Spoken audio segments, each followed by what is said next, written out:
Assalamualaikum my dear curious fellows, hope so you all are fine, you all are doing well, doing something bigger, productive and positive। उम्मीद है आप तमाम students बखैर आफियत भी हैं और अपनी जिंदगी में कुछ अच्छा बड़ा बेहतर प्रोडक्टिव और पॉजिटिव भी करते चले जा रहे हैं।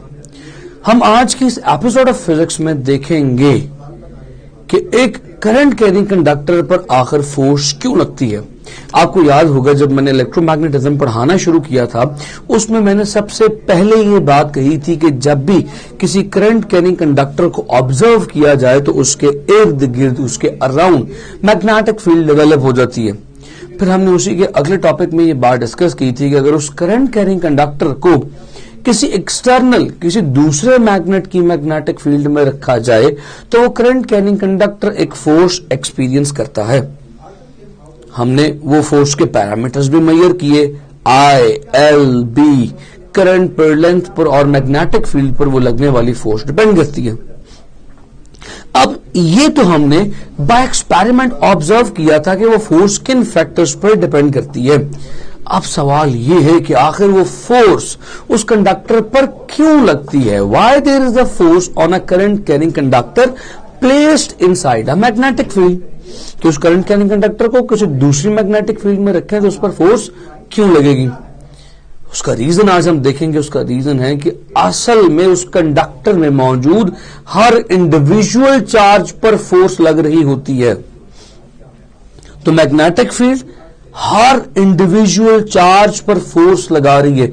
अब एक पूरे कंडक्टर में लाखों करोड़ों millions and trillions of electrons हैं, millions and trillions of charge particles हैं जो उस कंडक्टर में से मूव कर रहे हैं मैग्नेटिक फील्ड की मौजूदगी में।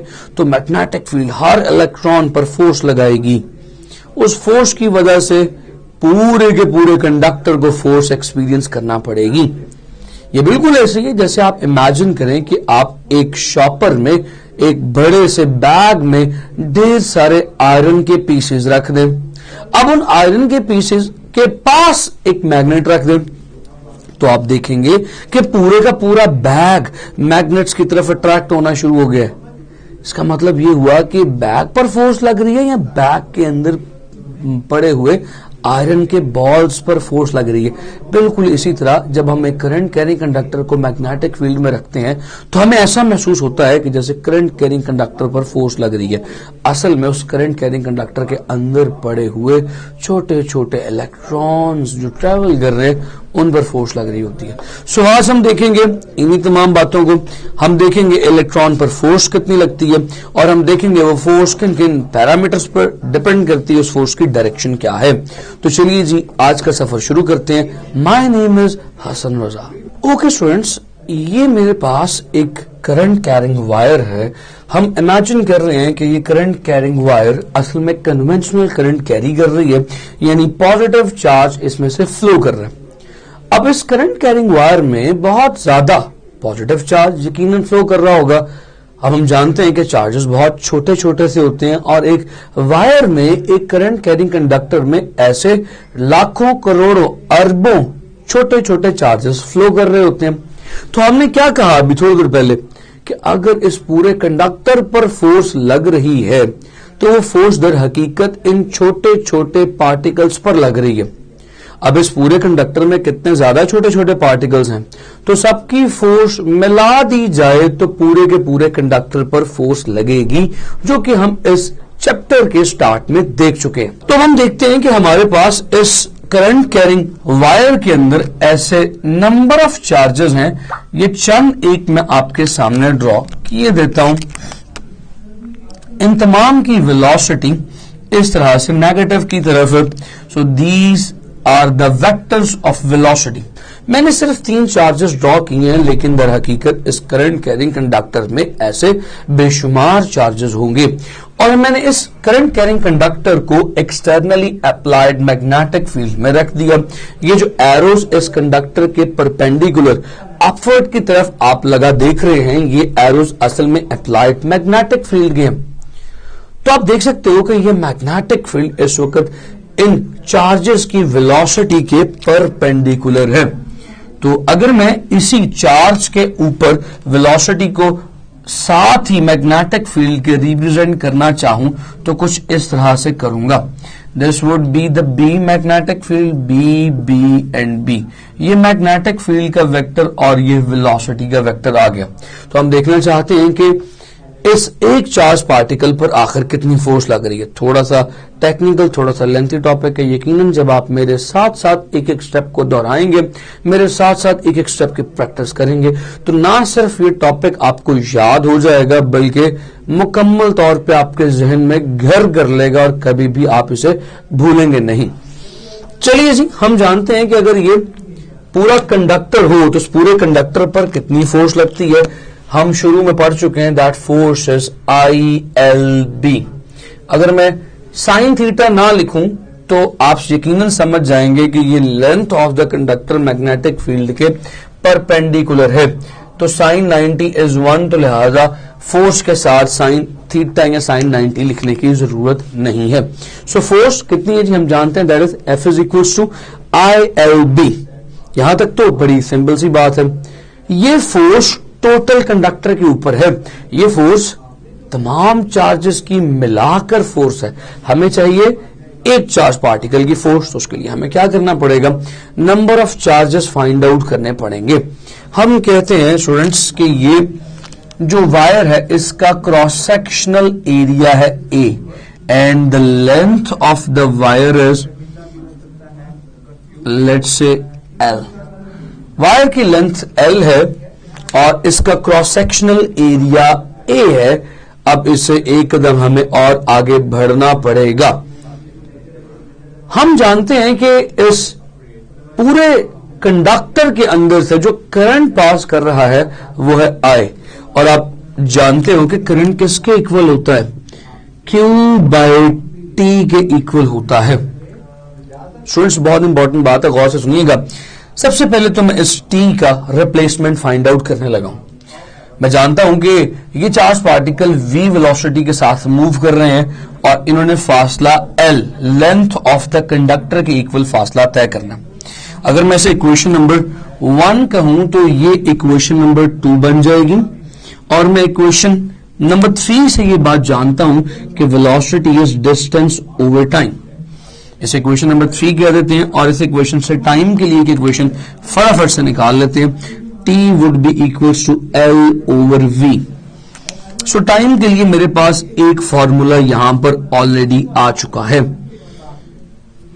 इस फॉर्मूले को आप अपने जहन में रखें टाइम के लिए। अब वापस आते हैं करंट पर। ये Q I is equal to Q by T, this is the total charge. बच्चा लोग मेरे साथ रहना, थोड़ी सी बातें टेक्निकल है। अब आपने और कोई टैब यूट्यूब का नहीं खोल के गाने नहीं सुनने, साथ साथ इस लेक्चर को बहुत गौर से साथ साथ मेरे सुनने। ये Q है वो टोटल चार्ज, एक दो नहीं, जितना चार्ज भी इस कंडक्टर में से पास कर रहा है।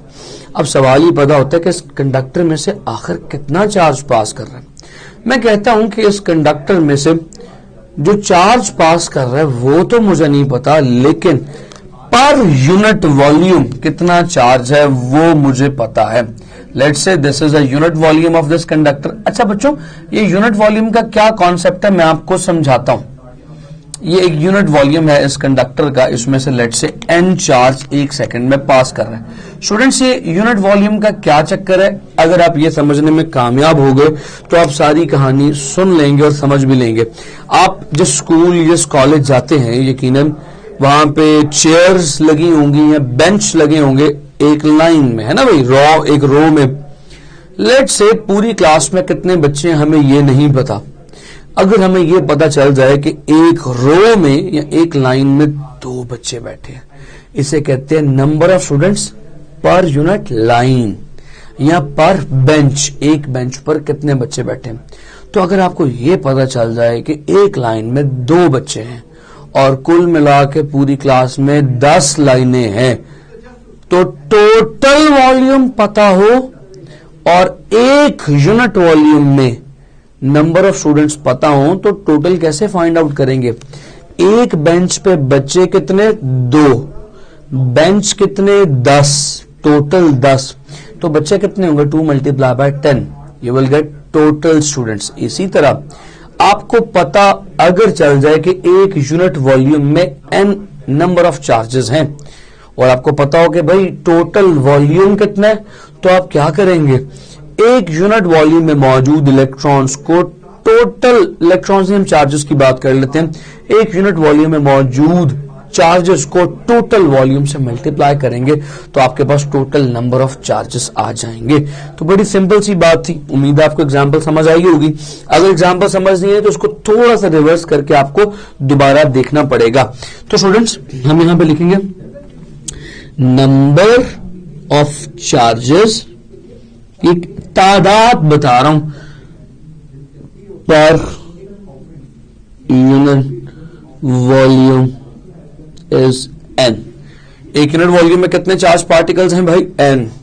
तो टोटल वॉल्यूम कितना स्टूडेंट्स, जिस तरह से हमने कहा था कि एक बेंच पे 2 बच्चे हैं, टोटल बेंचेस हैं लेट्स से 10, तो 10 को 2 से मल्टीप्लाई करेंगे आपके पास टोटल नंबर ऑफ स्टूडेंट्स आ जाएंगे। अब यहां पे सवाल पैदा होता है कि टोटल वॉल्यूम कितना है। तो डियर स्टूडेंट्स ये हमारे पास एक सिलेंड्रिकल ऑब्जेक्ट है और सिलेंडर के वॉल्यूम का फॉर्मूला आपने यकीनन अपनी जूनियर क्लासेस में पढ़ा हुआ है।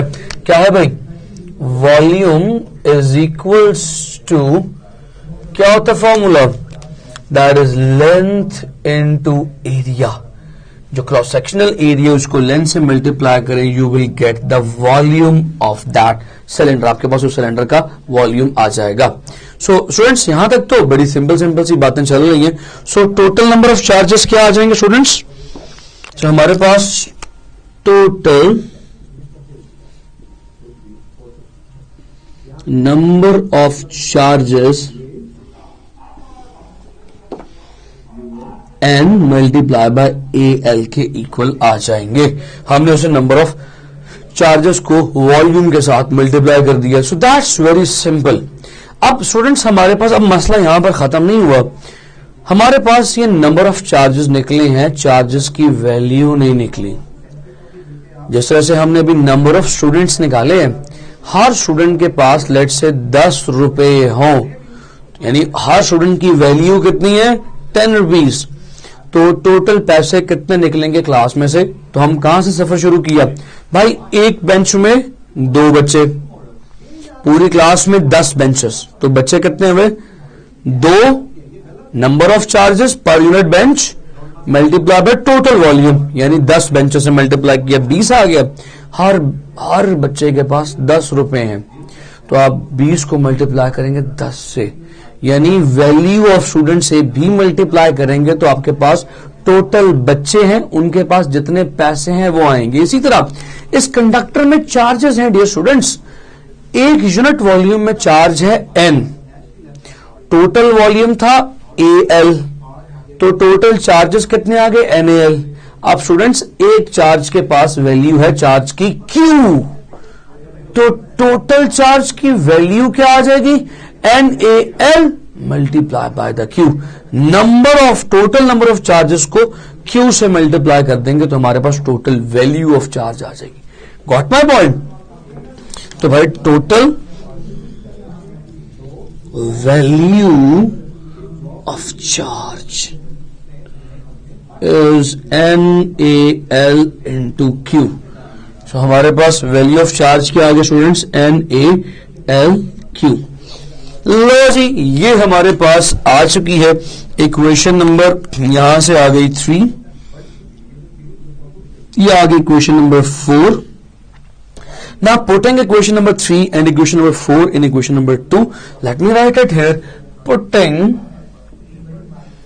equation 3 and 4 in 2, मैं ज्यादा ऊपर तो नहीं चला गया कहीं, मैं ज्यादा ऊपर चला गया, उम्मीद है आपको नजर बिल्कुल भी नहीं आ रहा होगा, तो लिहाजा मैं उसको मिटा देता हूं और दोबारा से लिख देता हूं, कोई परेशानी की बात तो नहीं है। सो भाई पुटिंग, अब आ रहा है, हाँ अब आ रहा है, पुटिंग इक्वेशन, इतनी सी बात थी, 3 and 4 and 2, इस तीसरी टाइम वाली इक्वेशन को और चार्ज वाली इक्वेशन को यहां पे पुट कर दें और देखें क्या जादू होगा।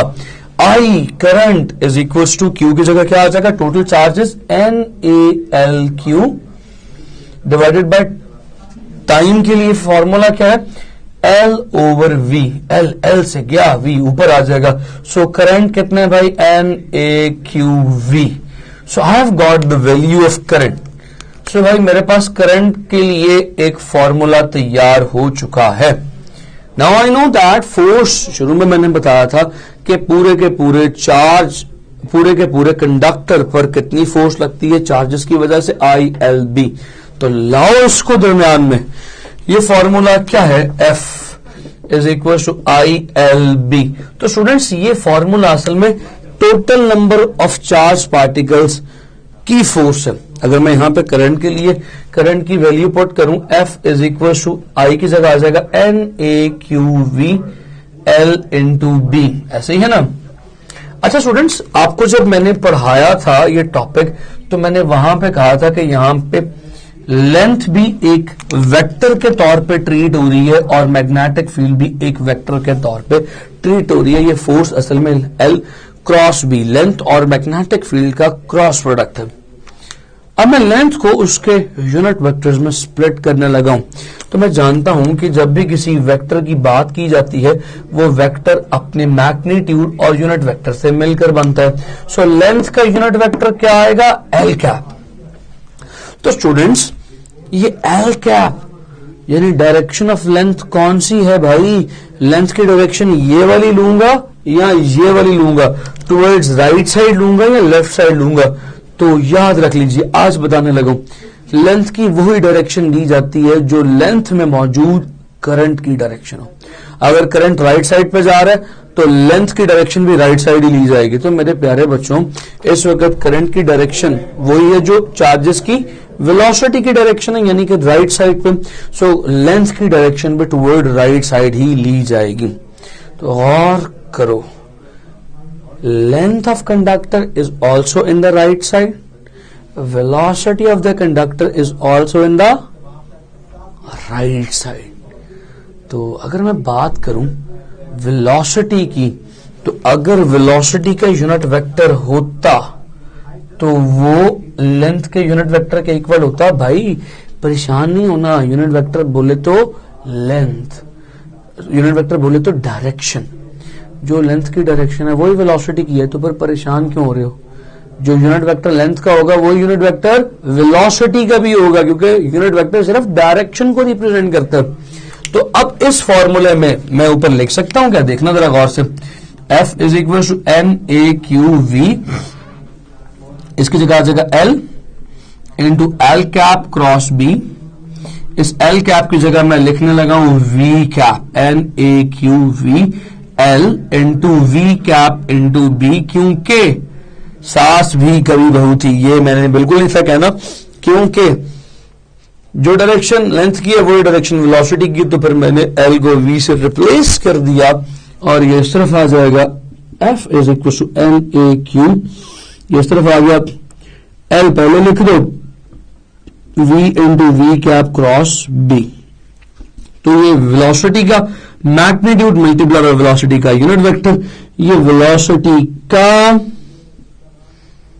वेक्टर बन जाएगा। अब आप ये नहीं सोच रहे होगे सर ने हमें खड़े खड़े चूना लगा दिया, ये L पहले मैग्नीट्यूड लिखा था अब लिखे नहीं, तो बेटा ये मैग्नीट्यूड को रिप्रेजेंट करता है।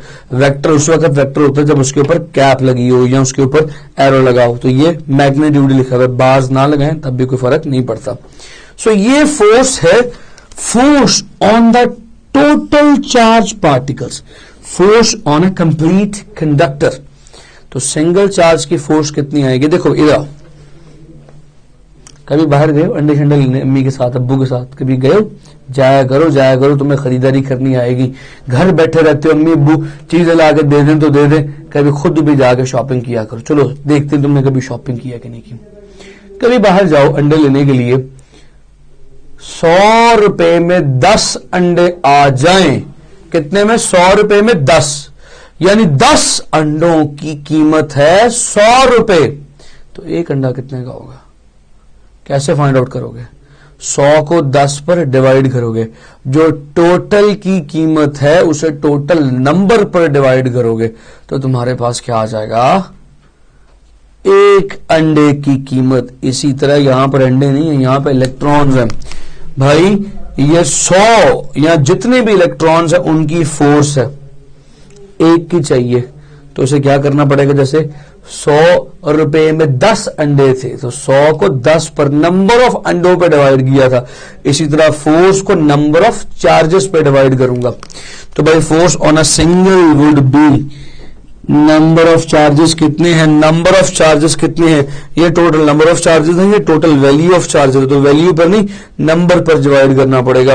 तो ये आ जाएगा NaL, तो यहां पे लिख दिया NaL, ये आ जाएगा NaQL V क्रॉस B, तो इसको भी डिवाइड कर दो NaL पे, ये सब कुछ कट आ जाएगा। तो total force divided by number of charges will become force on a single charge. So force on a single charge is equals to Q V cross B के इक्वल आ गई है। लो भाई तैयार हो क्या इस फॉर्मूले के लिए? तो तुम्हारे सामने जो चीज इस वक्त लिखी हुई है वो चीज है और कुछ नहीं, force on a single charge particle. एक चार्ज पार्टिकल पे कितनी फोर्स लगेगी, ये लिखिए Q multiply by velocity into the magnetic field. अब सवाल ये पैदा होता है डियर स्टूडेंट्स कि ये फोर्स जो लग रही है आखिर इस फोर्स का मैग्नीट्यूड कितना होगा, ये फोर्स आखिर कितनी, इस फोर्स की आखिर डायरेक्शन क्या होगी, ये फोर्स आखिर किस सिमत में लगेगी। तो आओ मैं तुम्हें एक रूल सिखाता हूं फोर्स की डायरेक्शन फाइंड आउट करने का। इसे राइट हैंड पाम रूल कहते हैं, हथेली का रूल, हथेली का सही इस्तेमाल मैं आपको बताता हूं। आ जाओ भाई फिर। ये देखो बच्चों, ये है बाबा जी की हथेली, ये जैसे बाबा जी जो है फिजिक्स वाले बाबा जी आशीर्वाद देते हैं, ये उनकी हथेली है। अब वो कहता है कि जब भी आपने direction of force find out करनी है तो कैसे करनी है, आप देख सकते हो अंगूठा डायरेक्शन ऑफ वेलोसिटी में होना चाहिए, उंगलियां ये middle finger direction of magnetic field में होनी चाहिए, जो हथेली होगी, जो पाम होगी, that will give the direction of force. चलो यार इस पर देखते हैं कि इस चार्ज पार्टिकल पे फोर्स किधर लगेगी। तो स्टूडेंट्स यहां पे अप्लाई करके देखते हैं। देखिएगा मेरे साथ, इस वक्त वेलोसिटी है इस डायरेक्शन में, तो सीधा हाथ इस तरह से खोलें कि वेलोसिटी की डायरेक्शन में अंगूठा और ये वाली उंगली जो है मैग्नेटिक फील्ड की डायरेक्शन में, तो हथेली है बाहर की तरफ, यानी फोर्स लगेगी बाहर की तरफ। ये चार्ज पार्टिकल कहां जाना चाहेगा, ये चार्ज पार्टिकल बाहर आना चाहेगा, इसके ऊपर फोर्स लग रही है out of the plane. Right जी, यहां तक पॉइंट समझ गए तमाम स्टूडेंट्स? तो याद रख लीजिएगा ये जो फोर्स लगती है that always acts perpendicular to the velocity. Velocity है इस तरफ तो फोर्स लग रही है इस तरफ बाहर की तरफ, ये है। ठीक है जी। अच्छा इसका एक और तरीका भी है, आप इसको राइट हैंड रूल यूज करके भी direction of force find out कर सकते हैं। राइट हैंड रूल कहता है कि भाई वेलोसिटी की डायरेक्शन में सीधे हाथ की उंगलियों को खोलो, दूसरा वेक्टर यानी मैग्नेटिक फील्ड की डायरेक्शन में कर्ल करो, तो अंगूठा बताएगा डायरेक्शन ऑफ फोर्स। तो वो भी अंगूठा भी यही बताता है कि भाई फोर्स बाहर की तरफ लग रही। छोटी सी वीडियो देखें, उस वीडियो को मैं अगले भी एक लेक्चर में दोबारा दिखाऊंगा, यहां पे फिर देख लें, आपको पता लग जाएगा कि चार्ज पार्टिकल पे किस तरह से मैग्नेटिक फील्ड में फोर्स लगती है। ओके जी डियर स्टूडेंट्स, ये वीडियो आपके सामने प्ले हो रही है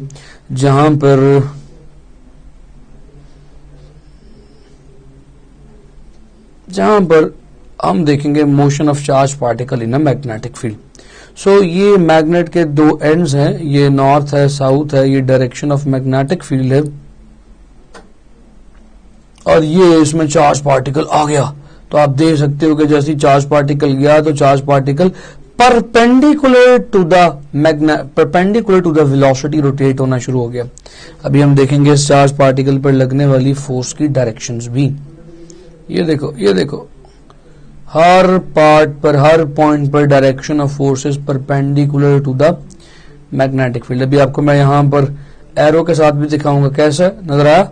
वेलोसिटी जब थी सामने तो फोर्स है ऊपर की तरफ, वेलोसिटी नीचे तो फोर्स अंदर की तरफ, वेलोसिटी ऊपर तो भी फोर्स अंदर की तरफ। तो आप देख सकते हो कि हर पॉइंट पर वेलोसिटी के परपेंडिकुलर लग रही है फोर्स। यही बात हम लोगों ने by the right hand rule और by the right hand palm rule देखी है।